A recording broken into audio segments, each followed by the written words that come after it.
So viewers, আমরা যাচ্ছি আমাদের বাড়ির পাশে হচ্ছে একটা আর কি মেলা। এই মেলার মধ্যে যাচ্ছি, তো যাওয়ার সমস্ত কিছু আপনাদের সাথে শেয়ার করব। তো লেটস গো। আমাদের এই মেলার একটি ঐতিহ্য মেলা।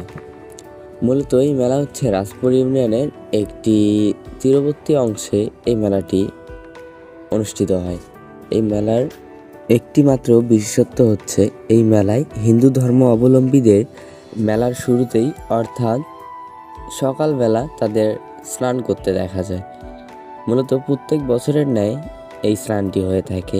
এটাই হচ্ছে মেলার একমাত্র বিশেষত্ব এবং আমরা গ্রাম্য ভাষায় ছোটবেলা থেকেই শুনে আসতেছি এই মেলাকে মূলত হচ্ছে গোসল করা বান্নি এবং গাও ধোয়া বান্নি বলা হয়।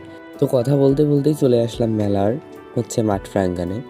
এখানে মেলায় মূলত বিশেষ করে আগে ছোটতে দেখেছিলাম অনেক দোকান বসতো, এখন জায়গার অভাবে দোকান আর বসে না, রাস্তাতেই বসে কয়েকটি দোকান। কেন জানি মনে হচ্ছে ছোটবেলার পরিবর্তনের সাথে সাথে মেলাগুলোও পরিবর্তন হয়ে যাচ্ছে। তো ফ্রেন্ড সহ আসার পথে দেখলাম আমাদের হচ্ছে এলাকার একটি ছেলে এখানে একটি পান এবং সুপারির দোকান দিয়েছে।